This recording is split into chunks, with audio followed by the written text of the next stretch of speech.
Doug, we're not just there, we're gathering. What's coming? Well, it is a new day, isn't it? And I just look at Oh. this. It's such, on one level, you feel, hey, 11 people got killed, but hey, looks like those guys deserved it. And, any situation we've had previously politically where we've all been like, why is this going on? Why is all this fentanyl coming into the country? Why are the borders open? All these different things. And I think everybody in the country now has been touched by something somewhere by the fentanyl crisis. Somebody they knew died, or knew somebody that knew somebody, and things like that. And you watch these numbers and you say, when are we going to do something about this? And Biden was asleep at the wheel. I think back to, even Obama just let these guys do whatever he wanted to do, just kept growing and growing and growing. Trump, first term, under fire all the time, had 4 years to think about it now, and now he's back, and super thankful for Secretary Hegseth too. But I think all of us as Americans feel like, the number one job of the government is to protect the people. And we weren't being protected in a lot of ways.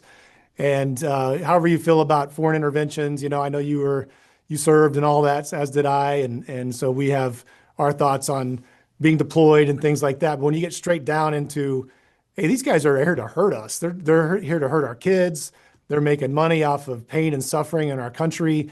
And our government has previously done nothing about it. So all of a sudden, those guys get taken out, and it's got to create. Releasing the video is genius, right? Because you want anybody on the other end in Venezuela or wherever to look at that video and think to themselves, I don't know about this anymore. It seemed like it was so easy before, just avoid the Coast Guard, and now the stakes are much higher. You might just get blown out of the water, and those guys didn't even know what happened, right? It just happened to them. And so their buddies are going to watch that, think about it. You know how it is in the military too. I'm sure with their ranks, it gets around the soldiers and they're like, I don't know, it's not so safe to go anymore. And hey, boss, I'm calling in sick today, as opposed to that next drug run. And that's what we need. We need some heavy resistance going back the other way. And it's a new day, and I'm super happy to see it. I think most Americans are, for sure. Doug, do we believe, from what we're seeing right now, that this is just about blasting some narcos? Or do we believe, as Maduro very clearly believes, that this is about a potential regime change in Venezuela? I mean, moving 4,000 Marines and sailors off the coast is not a light show of force. Yeah, that's right. And I think it sends a message that if we wanted to do it, we could do it. And I think that that's always been the message, as you know, being in the military, you always want to be in a situation where you're completely prepared to do the thing you have to do, but you're kind of hoping you don't have to. But the simple fact that you're prepared to do it changes people's behavior. And I think that's probably the case with Maduro over time here. He's getting put on notice that you can't just do whatever you want going forward. Regime change, I kind of regret all those neocon decades where it's like, hey, let's go do this, let's go do that. I'm personally far away from that thought, but I think what does happen is people start to behave differently when they realize that if we wanted to do it, we could do it. So you should start thinking differently in Venezuela. Yeah, I agree with you on that. Okay, I want to switch and talk about something you will be more experienced with than I will. Chicago. Trump went out and said, we're going in. Here he was. Lined up on Chicago, though? Well, we're going in. I didn't say when. We're going in. When you lose, look, I have an obligation. This isn't a political thing. I have an obligation. When we lose, when 20 people are killed over the last 2.5 weeks, and 75 are shot with bullets.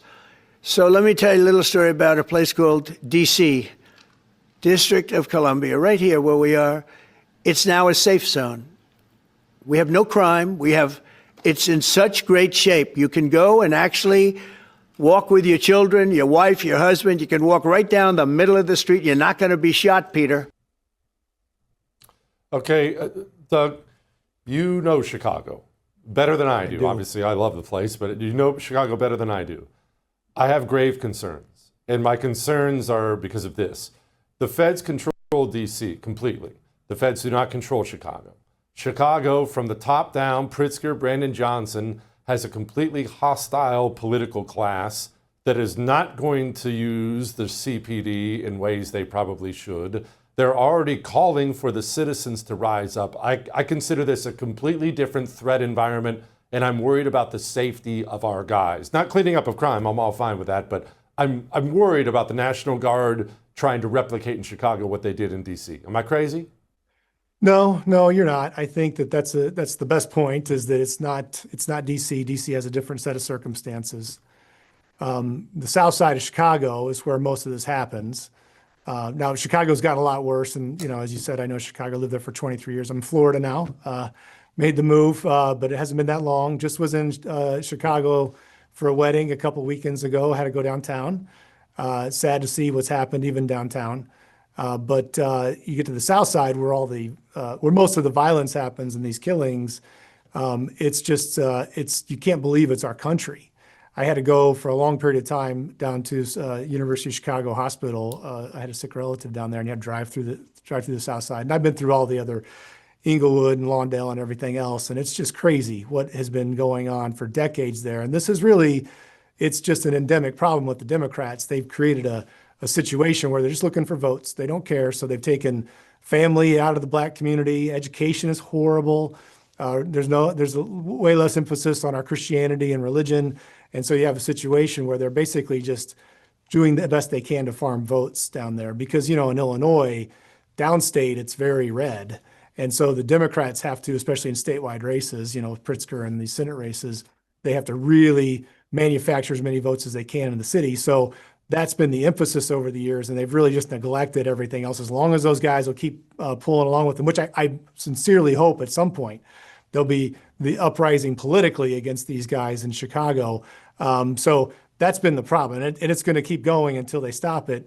But to your point, though, about having the military there, yes, it's a different environment. I think, though, you could say the South Side is so vast where all this is happening. But if you were very careful about it and very strategic, what happens when you put the uniformed people on the ground, it just calms things down. You don't expect them to do any real policing, and it gives the opportunity for the police around them to go after the guys that are kind of in their caves at the moment, right? So that would be the only approach you could get it done. But then you get into is there a declared emergency and stuff like that? And I personally, back to what I said in that previous segment about Venezuela, the first role of government is protect the people.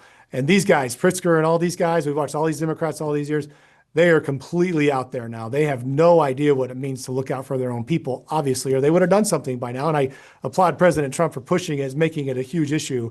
But to your point, we got to think about this one very clearly. That's probably why President Trump said, it's on the way, because they probably they're grappling with, what's the mechanics of doing something like that in Chicago.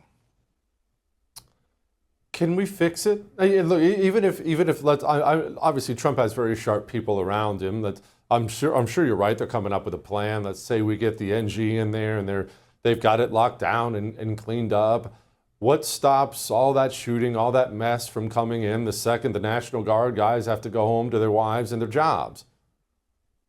Yeah, that's the question. And that's partly why I left. I took my family and got out of Chicago because the will to fix it over time just doesn't seem to be there.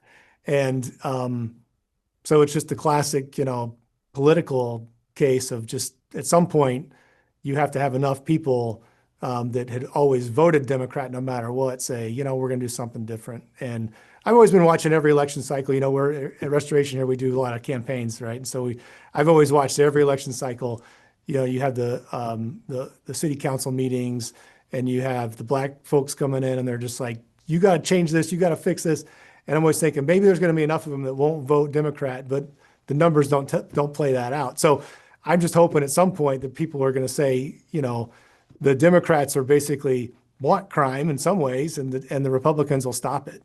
And until that happens, until that mentality comes in, it's a major problem, because to win statewide, you get a new governor and a new approach in Illinois. You can count on the downstate people for sure in some of the Collier County areas.